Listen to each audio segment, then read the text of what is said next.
क़यामत की निशानियों में से एक बहुत बड़ी निशानी ये है कि क़यामत से पहले ऐसे लोग आएंगे जो बहुत ज़्यादा ताकतवर होंगे। उनसे लड़ने की ताकत किसी के पास नहीं होगी। ये ज़मीन पर मौजूद सारा पानी पी जाएंगे, हर किस्म की खेती और फल खा जाएंगे, और जो कुछ उनके रास्ते में आएगा सब नेस्त व नाबूद और तबाह व बर्बाद कर देंगे। इस खूनख्वार कौम के बारे में हम बचपन से सुनते आ रहे हैं और आज इसके बारे में हम इस वीडियो में बात करेंगे, यानी याजूज और माजूज। आपने याजूज माजूज के बारे में सुना ही होगा, लेकिन आज जो तफसील हम आपको बताएंगे शायद ही आपने इससे पहले कभी सुनी हो। अल्लाह ताला ने इनका जिक्र कुरान मजीद की सूरह कहफ और सूरह अंबिया में भी फरमाया है। आज की इस वीडियो में हम आपको याजूज और माजूज के बारे में बहुत सारे दिलचस्प और हैरान कुन हक़ाइक़ बताएंगे। याजूज और माजूज कौन हैं, ये कैसे दिखते हैं, रहते कहाँ हैं, आएंगे कब, और बहुत कुछ। दुनिया में कुल 4 बादशाह ऐसे गुजरे जिन्होंने अपने वक्त में पूरी दुनिया पर हुकूमत की है, जिनमें से 2 मुसलमान थे और 2 काफिर। काफिरों में नमरूद और बख्त नसर, जबकि मुसलमानों में हज़रत सुलेमान अलैहिस्सलाम और दूसरे हज़रत ज़ुल्करनैन अलैहिस्सलाम थे। ज़ुल्करनैन का नाम सिकंदर है और ये हज़रत साम बिन नूह अलैहिस्सलाम की औलाद में से थे और एक बुढ़िया के इकलौते बेटे थे और हज़रत खिज़र अलैहिस्सलाम के खालाजाद भाई थे। आपने हज़रत इब्राहीम खलीलुल्लाह के हाथ पर इस्लाम कबूल किया और कई साल उनकी सोहबत में रहे। कुरान मजीद की सूरह कहफ में हज़रत ज़ुल्करनैन के 3 सफ़रों का हाल बयान है। ये 3 ज़बरदस्त सफ़र उन्होंने किए और इन 3 सफ़रों का हाल हम आज आपको इस वीडियो में बताएंगे, जो बहुत ही अजीब और हैरान कुन है। पहले सफ़र की कहानी ये है कि साम बिन नूह अलैहिस्सलाम की औलाद में से एक शख्स आबे हयात के चश्मे से पानी पी लेगा तो उसको मौत ना आएगी। तो हज़रत ज़ुल्करनैन उस आबे हयात की तलाश में मगरिब का सफ़र शुरू करते हैं और आपके साथ हज़रत खिज़र अलैहिस्सलाम भी हैं। हज़रत खिज़र तो आबे हयात के उस चश्मे तक पहुंच गए और उसका पानी भी पी लिया, मगर हज़रत ज़ुल्करनैन के मुक़द्दर में वो नहीं था और आपको आबे हयात न मिल सका। हज़रत ज़ुल्करनैन का सफ़र जारी था और आप चलते चलते ऐसे मकाम पर पहुँचे, क्योंकि मगरिब में ही सूरज गुरूब होता है।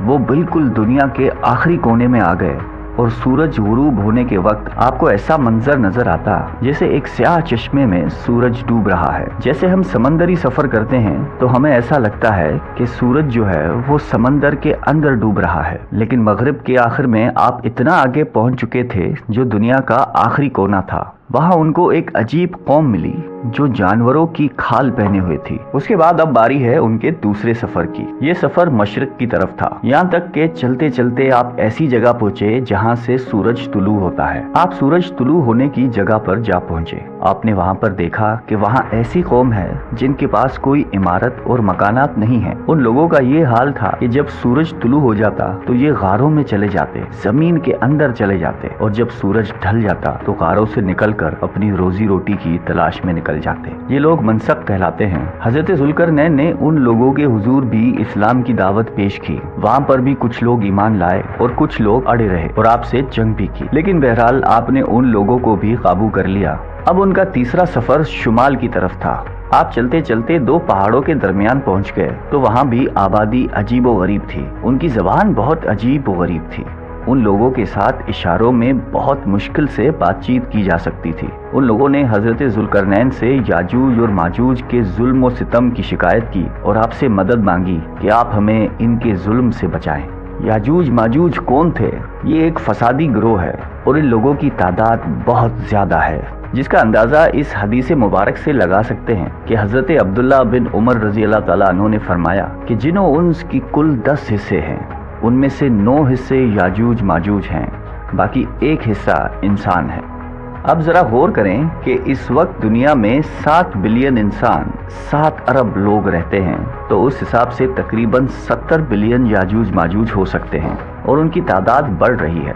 और जिस वक्त याजूज माजूज आएंगे न जाने उस वक्त दुनिया में कितने लोग होंगे। इनमें मर्द भी होते हैं और औरतें भी होती हैं और उनके 3 गिरोह हैं, एक तावीन, दूसरा तारीज़ और तीसरा मनसक। और इनमें जो भी मरता है तकरीबन 1000 या उससे ज़ायद औलाद छोड़कर मरता है। ये लोग बहुत खूनखार और बहुत वहशी और जंगली हैं और जानवरों की तरह ही रहते हैं। और जो बहार के मौसम में ये लोग अपने घरों से निकलते हैं तो तमाम खेतियां और सब्जियां खा जाते हैं और खुश्क चीज़ों को लाद कर ले जाते हैं। जंगली जानवरों यहाँ तक के सांप, बिच्छू, गिरगिट सब कुछ छोटे बड़े जानवरों को खा जाते हैं। जब हज़रत ज़ुल्करनैन से लोगों ने फरियाद की कि आप हमें याजूज माजूज के इन जुल्म सितम से बचाइए, उसके बदले में आप जो कहेंगे हम आपको देंगे। हज़रत ज़ुल्करनैन ने कहा कि मेरे पास अल्लाह का दिया बहुत कुछ है, मुझे किसी चीज़ की ज़रूरत नहीं है, मगर तुम अपनी जिस्मानी मेहनत के ज़रिए मेरी मदद करो। आपने कमाल किया कि उन दोनों पहाड़ों के दरमियान आपने बहुत बड़ी गहरी बुनियाद खुदवाई। उसकी गहराई इतनी गहरी थी कि उसमें से पानी निकल आया और फिर उसके बाद आपने उसमें पिघलाए हुए तांबे के पत्थर जमाए और लोहे के तख्त नीचे ऊपर लगाकर उनके दरमियान लकड़ी और कोयला भी भरवा दिया। इसी तरह एक बहुत ही मजबूत दीवार बना दी गई। आज के ज़माने में जिसको हम कंक्रीट की दीवार कहते हैं, ये उससे भी ज़्यादा मजबूत दीवार है। अब हुआ क्या कि याजूज माजूज दीवार की एक तरफ और ये कौम दीवार की दूसरी तरफ है। अब हदीस पाक में है कि याजूज माजूज रोज़ाना इस दीवार को तोड़ देते हैं, मगर दिन भर जब मेहनत करने के बाद उसको तोड़ने के करीब पहुंच जाते हैं तो उनमें से एक कहता है कि चलो बाकी कल तोड़ेंगे, लेकिन अल्लाह की शान के दूसरे दिन वो दीवार उससे ज़्यादा मजबूत हो जाती है और अपनी असल शक्ल में आ जाती है। फिर अगले दिन जब दीवार तोड़ने का वक्त आता है तो फिर कोई कहता है कि चलो बाकी कल तोड़ लेंगे। दूसरे दिन फिर ऐसा होता है, तीसरे दिन फिर ऐसा होता है, मगर एक दिन आएगा जब अल्लाह की रजा होगी कि क़यामत से पहले ये बाहर निकलेंगे तो उन्हीं में से कोई शख्स कहेगा कि इंशाअल्लाह कल इस दीवार को तोड़ेंगे। तो फिर जब वो दूसरे दिन आएंगे तो इंशाअल्लाह की बरकत जाहिर होगी और फिर ये दीवार टूट जाएगी। नबी अकरम सल्लल्लाहु अलैहि वसल्लम का मफ़हूम है क़यामत कायम न होगी जब तक याजूज माजूज ना आ जाए।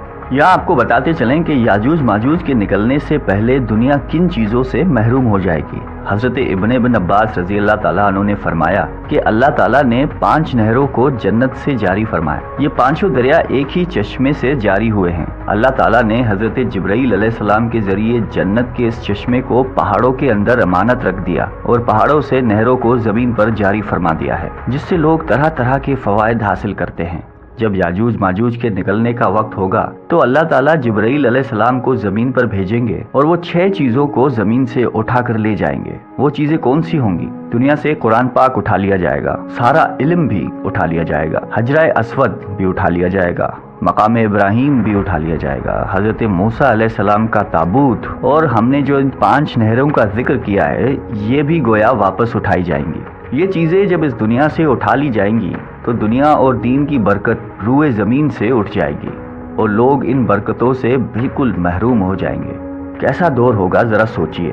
अब हो सकता है किसी के जहन में सवाल आए, याजूज माजूज देखने में कैसे है, उनका चेहरा कैसा होगा, आंखें और बाल कैसी होंगी? तो उनका जवाब यह है कि हदीस पाक में याजूज और माजूज के बारे में आया है कि वो चौड़े चेहरे वाले, चौड़ी आंखों वाले और मोटे बालों वाले होंगे। याजूज माजूज का ज़हूर उस वक्त होगा जब हज़रत ईसा अलैहिस्सलाम दज्जाल को कत्ल कर चुके होंगे। कत्ल दज्जाल के बाद हज़रत ईसा अलैहिस्सलाम को हुक्म इलाही होगा कि मुसलमानों को कोहे तूर पर ले जाएं, और इसलिए कि कुछ ऐसे लोग अब जाहिर होने वाले हैं जिनसे लड़ने की किसी में ताकत नहीं होगी। फिर याजूज माजूज का ज़हूर होगा। याजूज माजूज के निकलने पर दुनिया में अजीब व गरीब फसाद बर्पा हो जाएगा। उनकी आमद निहायत खतरनाक होगी, इस कदर ज्यादा होंगे कि उनका पहला ग्रोह जब बहरिया तबरिया से गुजरेगा तो समंदर का पूरा पानी पीकर उसको सुखा देंगे। जब वो दूसरा ग्रोह आएगा तो वो हैरान होकर चलेगा कि यहाँ तो कभी पानी था ही नहीं, बल्कि पानी सारा खत्म हो जाएगा। इतना बड़ा लश्कर होगा। ये लोग दुनिया में फसाद, कत्ल गारत से फारिग हो जाएंगे। मुसलमान तो कोहे तूर पर हजरत ईसा अलैहिस्सलाम के साथ होंगे, तो ये कहेंगे कि जमीन वालों को तो कत्ल कर लिया, अब आओ आसमान वालों को कत्ल करें। खुदा की कुदरत देखें। फिर आसमान से जब नीचे गिरेंगे तो उन पर खून लगा होगा। ये अपनी इन्हीं हरकतों में मशगूल होंगे और वहाँ पहाड़ पर हजरत ईसा अलैहिस्सलाम अपने साथियों समेत मौजूद होंगे। उस वक्त हजरत ईसा अलैहिस्सलाम अपने साथियों के साथ मिलकर दुआ फरमाएंगे कि अल्लाह ताला याजूज माजूज के गर्दनों में एक किस्म का कीड़ा पैदा फरमाए और वो सब के सब यकदम मर जाएंगे। और उनके मरने के बाद हजरत ईसा अलैहिस्सलाम पहाड़ से उतर आएंगे और देखेंगे कि तमाम जमीन उनकी लाशों से भरी पड़ी है। यानी इतनी जमीन पर लाशें होंगी कि जमीन पर पैर रखने की जगह बाकी न होगी और बहुत बदबू होगी। अब इतने लोगों को कहां और कैसे दफनाया जाए? اللہ تعالیٰ کی شان دیکھیں کہ حضرت عیسیٰ علیہ السلام کی دعا کی برکت سے اللہ تعالیٰ کچھ ایسے پرندے بھیجیں گے جن کی گردن اونٹ جتنی ہوگی، وہ یاجوج ماجوج کے ان جسموں کو اٹھا کر لے جائیں گے۔ یاد رہے یہ تو ان کو دنیا میں ملنے والی سزا ہے، ان کو جہنم میں بھی دردناک عذاب دیا جائے گا، کیونکہ ان کے کثیر گناہ ہے۔ ایک تو یہ کہ انہوں نے ظلم و زیادتی، قتل و غارت کا بازار گرم کیا ہوا تھا، اور دوسرا یہ کہ ایمان بھی نہیں لائے تھے۔ حالانکہ ان کو ایمان کی دعوت دینے کے لیے ہمارے پیارے نبی حضرت محمد صلی اللہ علیہ وآلہ وسلم تشریف لے گئے تھے۔ حضرت ابن عباس رضی اللہ تعالیٰ عنہ فرماتے ہیں کہ نبی پاک نے فرمایا کہ معراج کی رات اللہ تعالیٰ نے مجھے یاجوج ماجوج کو دعوت اسلام دینے کے لیے بھیجا۔